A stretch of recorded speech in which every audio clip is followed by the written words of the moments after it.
현대인들은 대체로 권위를 잘 인정하지 않습니다.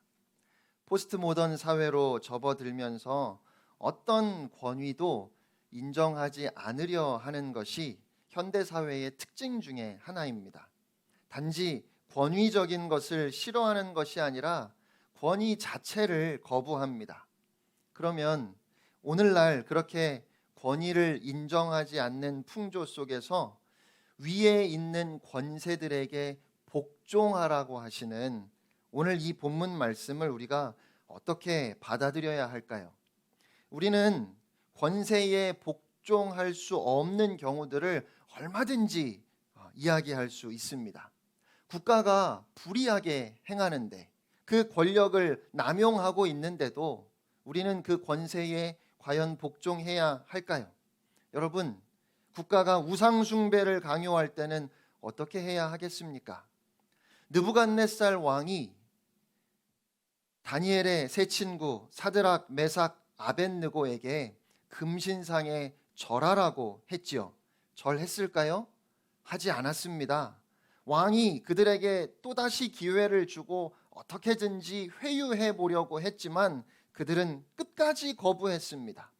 불구덩이에 던져질 것을 각오하고 왕의 명령을 거부했습니다. 왜냐하면 그들이 하나님을 경외했기 때문입니다.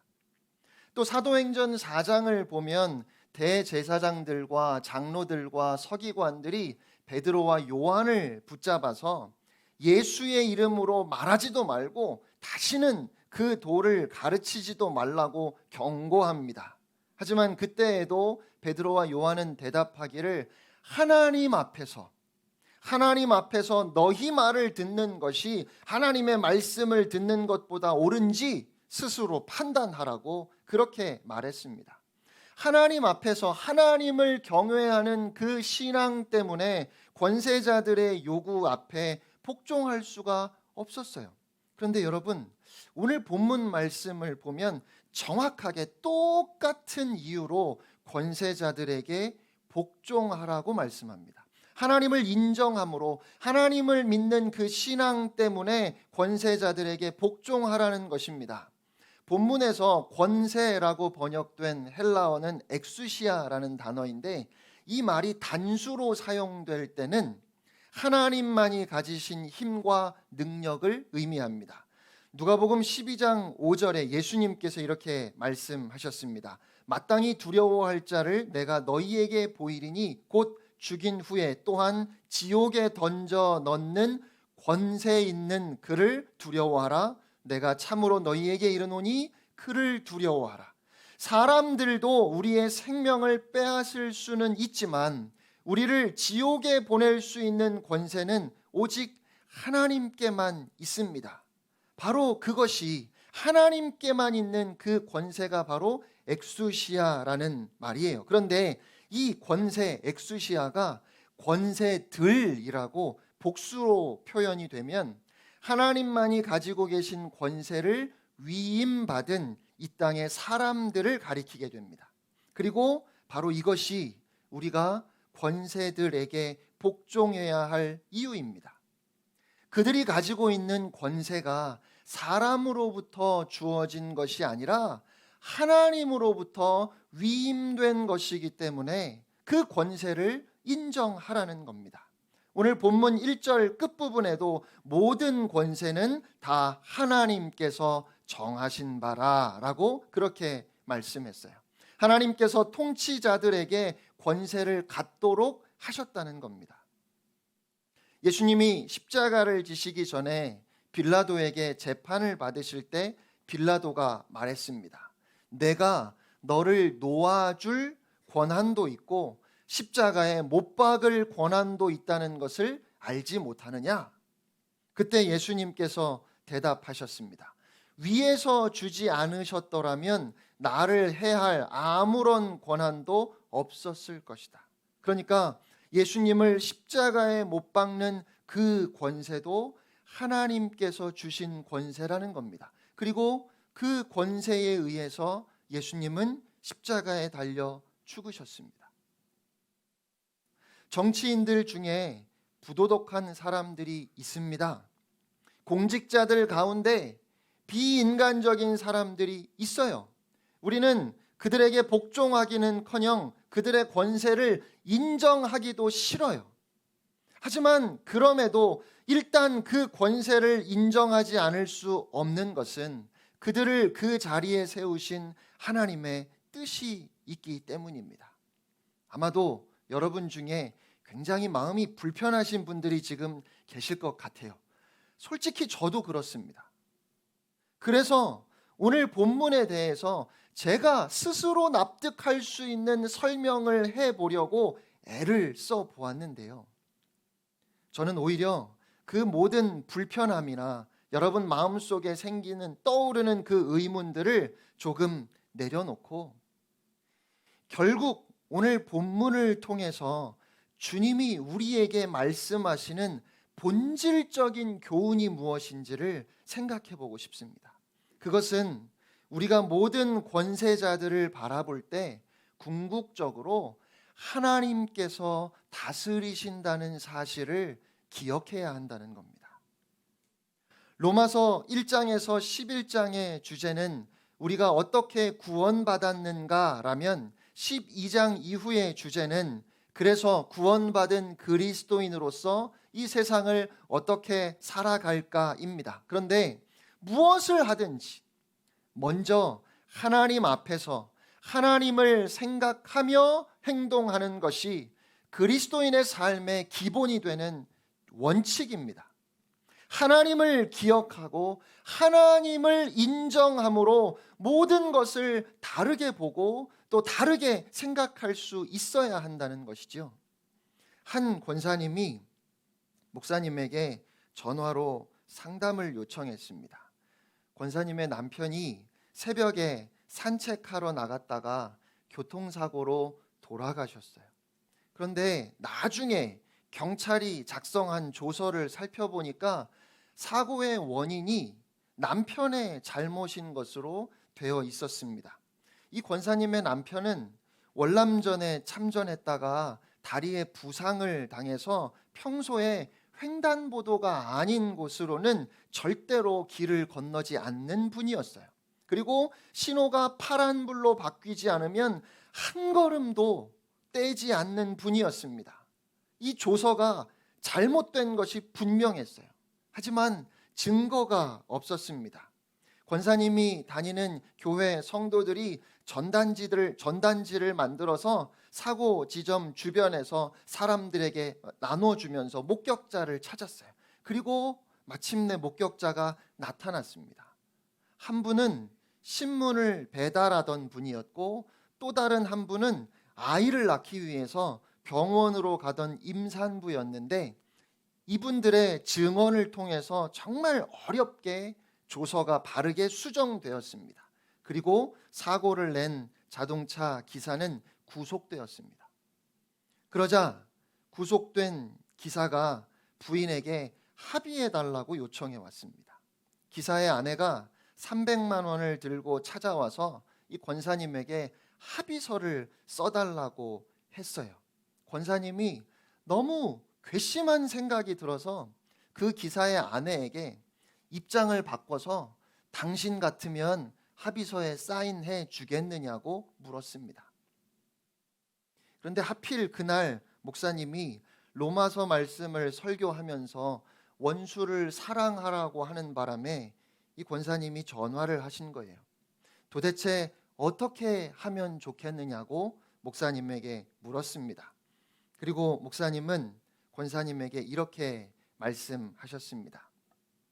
우리가 그 사람만 보면 절대로 용서하지 못합니다. 그런데 시선을 우리의 생명을 주관하시는 하나님께 향하도록 하면 결정이 달라질 수 있습니다. 하나님께서 권사님의 남편을 사랑하셔서 먼저 천국으로 부르셨는데 그렇게 사랑하시는 권사님 가정을 통해서 또 어떤 선한 구원의 역사를 이루어 가실지 우리는 알지 못합니다. 그러니 그 기사를 찾아가셔서 이렇게 이야기하시면 좋겠습니다. 인간적으로 생각하면 나는 당신을 용서할 수 없지만 내가 믿는 하나님 때문에 하나님께서 용서해 주라고 하시기 때문에 합의해 주겠다고 하세요. 그리고 당신이 세상을 살아가다가 나중에 내가 합의해 준 것이 얼마나 어려운 일이었는지를 깨닫는 순간이 오면 그때 꼭 예수님을 믿으라는 말씀을 해 주십시오. 그리고 나머지 모든 것은 이제 하나님께 온전히 맡기시기 바랍니다. 반드시 하나님께서 남편의 죽음이 헛되지 않게 역사하실 것입니다. 사랑하는 성도 여러분, 사람을 보면 해결이 안 될 일이 너무 많습니다. 그런데 하나님을 바라보면 해결이 안 될 일이 없습니다. 통치자들에 대해서도 마찬가지입니다. 우리가 통치자들을 보면 도무지 오늘 본문 말씀을 받아들일 수가 없습니다. 그런데 그렇게 통치자들을 보고 우리의 생각으로 판단하기 전에 그 모든 권세의 참 주인이신 하나님을 기억하라 말씀하십니다. 바울이 이 로마서를 기록한 것은 2000년 전에 로마 제국이 통치하던 시기였습니다. 우리가 아는 것처럼 로마의 통치자들은 굉장히 부도덕하고 문란한 자들이었습니다. 또 얼마나 교만했는지 스스로를 하나님처럼 그렇게 높이려고 했고 자신이 신인 듯 행동했습니다. 한 사람의 감정에 의해서 얼마나 많은 사람들이 억울하게 죽임을 당하기도 했는지요. 더욱이 이스라엘을 다스리는 권세들이 이스라엘 사람도 아니고 정복자인 로마 제국 사람들이었습니다. 그런데 그들마저도 인정해야 한다는 것입니다. 바울은 민족 의식이 투철했던 사람입니다. 또 동족을 얼마나 사랑하는지 그들이 구원받을 수만 있다면 내가 하나님께로부터 잊혀진 바 되어도 나는 행복하겠노라고 그렇게까지 고백하지 않았습니까? 그런데 어떻게 로마의 권세자들에게 폭종하라고 증거할 수 있을까요? 그 권세를 통해서 역사하시는 하나님의 손길을 그가 볼 수 있었기 때문입니다. 로마의 권세자들은 정복욕에 사로잡혀서 주위 나라들을 거의 다 정복하고 거대한 제국을 이루었습니다. 그런데요, 그렇게 대제국이 이루어지면서 언어가 통일되었습니다. 그리고 로마는 세계를 정복하는 과정에서 넓은 도로망을 구축했지요. 모든 길이 로마로 통한다는 말이 있을 정도였습니다.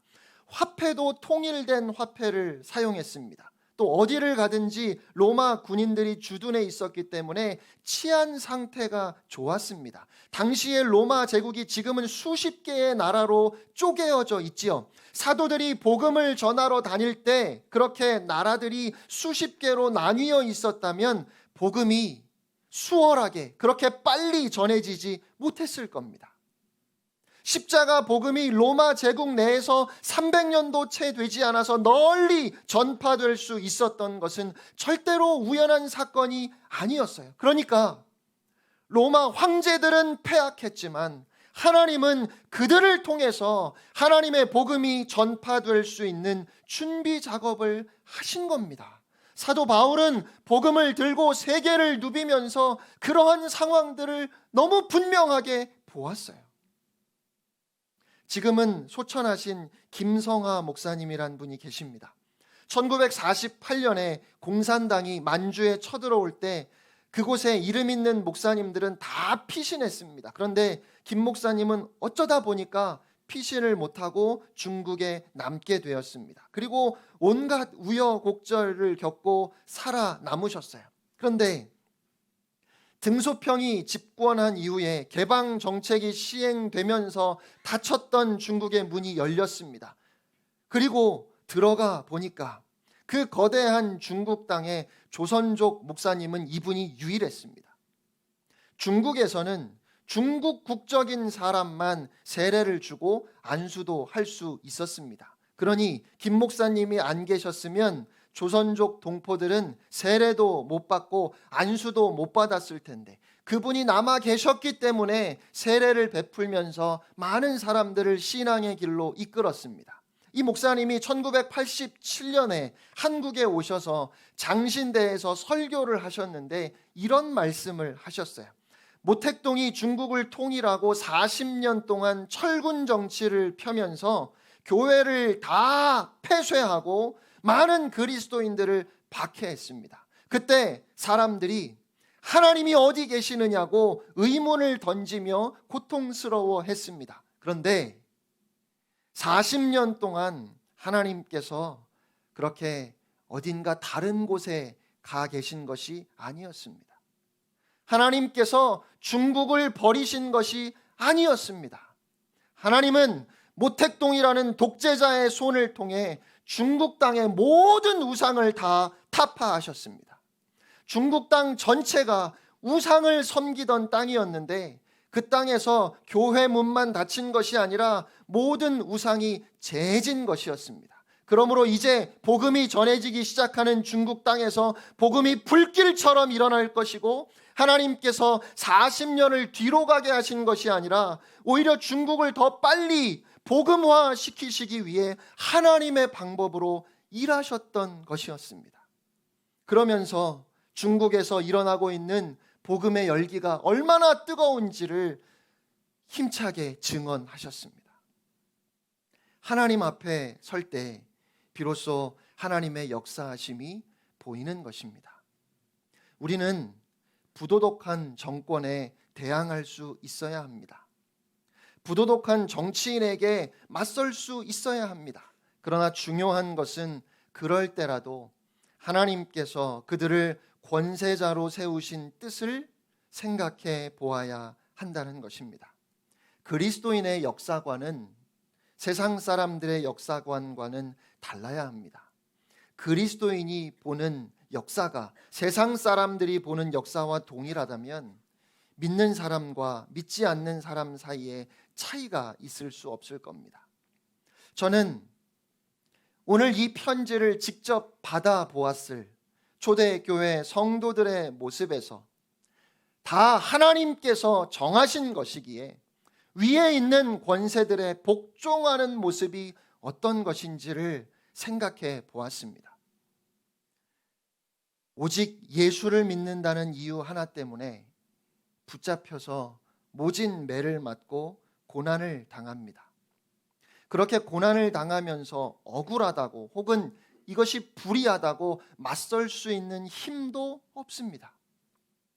예수를 부인하기만 하면 살려주겠다고 회유하고 또 위협하는 그 엄청난 권세 앞에서 예수 그리스도의 주되심을 부인할 수 없어서 핍박을 당하는데, 그러면서도 끝까지 예수 그리스도가 나의 주님이시라고 그 사실은 부인할 수 없다고 고백을 하는데, 그 고백에 상대방에 대한 무시나 경멸이나 증오의 감정이 없고 오히려 상대방을 존중하고 권세를 진실하게 인정하고 있는 모습을 여러분 그려보시기 바랍니다. 그 모습이 악한 권세에 대한 그리스도인의 자세입니다. 선으로 악을 이기는 모습입니다. 아니, 더 분명하게 예수님의 모습을 한번 떠올려 보시면 좋을 것 같아요. 아버지 하나님의 뜻에 순종해서 이 땅에 오셔서 당시에 대제사장이었던 가야바의 법정에서 불의한 재판을 받으셨고, 또 빌라도의 법정에서 말도 안 되는 재판을 받으셨습니다. 그렇게 재판 받으시는 중에 사람들은 예수님의 얼굴에 침을 뱉고 예수님의 뺨을 때리고 인격적으로 예수님을 모독했습니다. 어찌 감히 그들이 예수님께 그렇게 무례하게 행할 수 있겠습니까? 그런데 예수님께서는 그들 앞에서 비굴하지 않으셨습니다. 그들의 비위를 맞추시지도 않으셨습니다. 사실이 아닌 것을 사실인 것처럼 말씀하지도 않으셨고, 조금이라도 그 고통을 피하고자 적당히 타협하며 말씀하지도 않으셨습니다. 예수님은 당당하셨고 또한 분명하셨습니다. 그러면서도 예수님은 대제사장을 무시하지 않으셨고 빌라도도 무시하지 않으셨습니다. 너희가 무엇이건대 감히 나를 재판하려 하느냐 말씀하지 않으셨습니다. 오히려 그들의 권세를 존중하셨습니다. 예수님께서 그렇게 하신 것은 하나님 아버지의 뜻에 순종하기 위함이었습니다. 하나님께 대한 순종이 예수님으로 하여금 그 권세들에게 복종하게 한 것입니다. 저는 오늘 말씀을 묵상하면서 제가 너무 무례하다는 생각을 했습니다. 현대인들이 다 대체로 무례하지만 믿는 사람들도 크게 다르지 않다는 것이 안타깝습니다. 특히 권위를 인정해 주어야 하는 사람들에게 우리가 너무 무례한 것 같습니다. 하나님을 향한 열심이 있고 아주 유능하기는 한데 그 열심과 유능함 때문에 다른 사람들에 대한 존경심이 없고 권위자의 말을 진지하게 듣고 따르고자 하는 겸손함이 없습니다.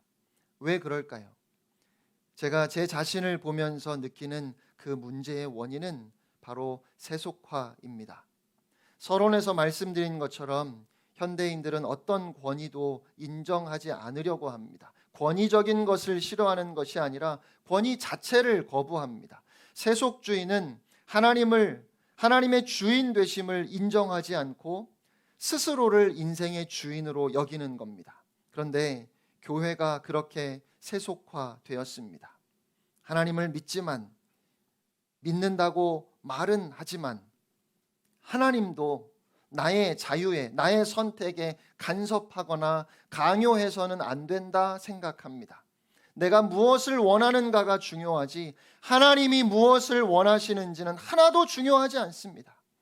내가 원하고 바라는 것을 들어주지 않는 하나님이라면 그런 하나님을 믿을 필요가 없다고 사람들은 생각합니다. 하나님은 우리를 사랑하시고 우리를 도와주기 위해서 계신 분이지 우리의 주인이시거나 우리를 다스리시는 분이 아니에요. 이 시대는 형제는 많은데 아버지가 없고 어머니가 없는 세대가 되었고 심지어는 하나님도 그냥 친구일 뿐이고 부모도 친구 같은 지지자이고 응원자일 뿐입니다. 인생을 조금 더 살아서 조언해 줄 수는 있지만 그냥 그 정도에서 멈추어야 합니다. 아버지 어머니의 말씀 때문에 내가 원하고 내가 계획했던 일에 대해서 다시 한번 진지하게 고민해 보거나 혹시 나의 뜻을 포기할 수 있는 가능성은 아예 있지도 않은 것이 우리의 모습입니다. 저는 이것이 세속화라고 생각합니다. 지금까지 있었던 권력의 남용과 횡포를 모르지 않지만 무모하고 맹목적인 순종을 요구하는 것이 또한 얼마나 위험한 일인지 저도 잘 알고 있지만 그래서 우리는 모든 권위적인 것들에 대해서 다 거부감을 느끼고 있지만 또한 그래서 마치 내가 내 인생의 주인인 것처럼 하나님의 권위와 하나님께서 허락하신 권위를 무시하고 가볍게 대할 수는 없는 겁니다. 오늘 너희 각 사람은 위에 있는 권세들에게 복종하라 하시는 말씀, 무슨 권세든 하나님으로부터 오지 않은 것이 없고 모든 권세는 다 하나님께서 정하신 바라 말씀하시는 이 주님의 말씀 앞에서 세상의 풍조를 따라 권위를 무시하고 자기의 소견에 옳은 대로 행하는 것이 과연 마땅한 일인지 오늘 우리는 온유함과 겸손함으로 다른 사람들을 존중하고 높이 여기며 살아가고 있는지 돌아보아야 할 것 같습니다. 하나님이 온 세상을 통치하심을 믿는 하나님이 주인 되심을 고백하는 하나님의 자녀들, 성도들이기에 우리가 주님의 몸된 교회이기에 그러해야 할 것입니다. 우리는 누구나 다 한편으로는 다스리는 자의 위치에서, 또 한편으로는 다스림을 받는 위치에서 살아갑니다. 그런데 내가 다스리는 위치에 있든지 다스림을 받는 위치에 있든지 상관없이 최후의 권세를 가지고 계신 하나님 아래에 있다는 사실을 잊지 말아야 하겠습니다. 바로 그 하나님의 권세 아래에서 내가 다스림을 받는 사람으로서 혹은 다스리는 사람으로서 나의 몫을 감당해 나갈 때 우리는 이 땅 가운데 하나님의 나라를 이루어 가게 될 것입니다. 사랑하는 성도 여러분, 위에 있는 권세들에게 복종하십시오. 무슨 권세든 하나님께로부터 오지 않은 것이 없고 이미 있는 권세는 다 하나님께서 정하신 것입니다. 오늘도 우리를 다스리시는 분은 하나님이십니다. 우리 안에 선한 일을 시작하신 하나님께서 끝까지 그 뜻을 이루실 것입니다. 모든 것이 합력하여 선을 이룰 것입니다. 그렇게 하나님을 바라보며 그 믿음으로 한 주간도 승리의 길을 걸어가는 여러분 모두가 되시기를 주님의 이름으로 축원합니다. 우리 성도의 노래 함께 고백하겠습니다.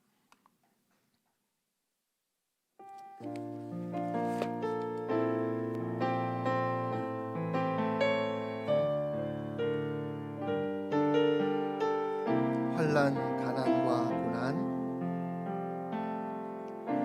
환난 가난과 고난 수고로움 속에도 성도는 그 믿음을 지켰네. 주를 섬기는 일에 자신을 다드리며 진리의 말씀과 성령으로 그 길을 걸었네. 그리스도 안에서 새롭게 하시고 그리스도로 인하여 자유케 되었네.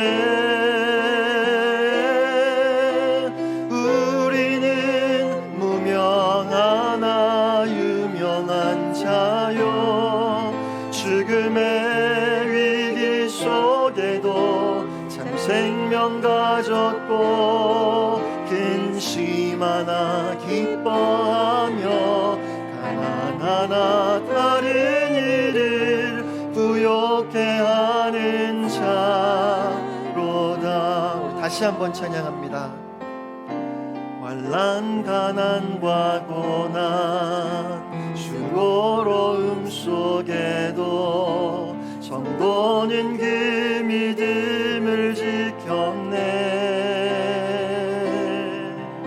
주를 섬기는 일에 자신을 다드리며 진리의 말씀과 성령으로 그 길을 걸었네. 그리스도 안에서 새롭게 하시고 그리스도로 인하여 자유케 되었네. 우리는 무명하나 유명한 자요, 죽음의 위기 속에도 참 생명 가졌고 근심하나 기뻐하며 가난하나 다른 일을 부욕해 하는 자. 우리는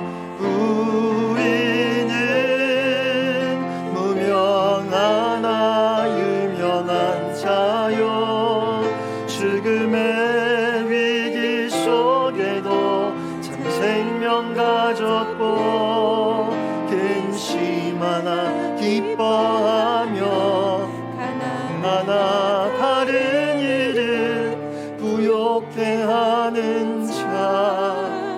모든 것 가진 자로다. 모든 것 가진 자로다. 우리 시간 함께 합심해서 기도하겠습니다.